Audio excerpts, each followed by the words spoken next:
American wars in Iraq were a defining feature of global politics for almost 30 years. The Gulf War of 1991, the American invasion of Iraq in 2003, and the campaign against the Islamic State beginning in 2014 each had their own logic. In many ways, they were distinct conflicts.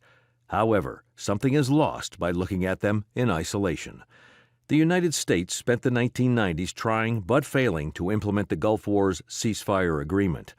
After the terrorist attacks of September 11, 2001, American leaders decided to settle the open-ended aftermath of the Gulf War by launching the Iraq War of 2003. The Iraq War unleashed resistance, civil war, insurgency, and eventually the Islamic State in Iraq and Syria.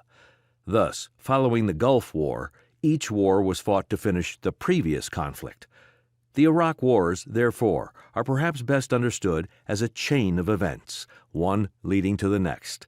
They swerved in many directions, but are ultimately tied together by their closely intertwined history. Academics, journalists, statesmen, and soldiers have produced many library shelves of books on the Iraq Wars. Yet, while historians increasingly link these conflicts, no short, easily digestible volume exists to synthesize this vast literature.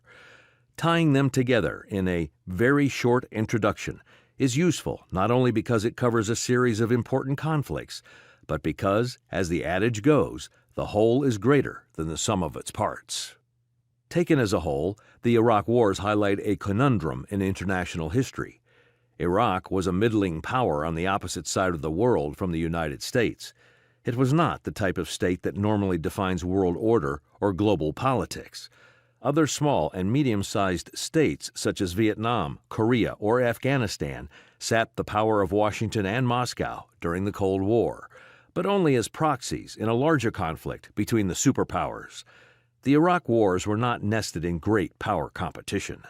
Nevertheless, Iraq was probably the most persistent issue and biggest headache for the world's sole superpower over the course of several decades.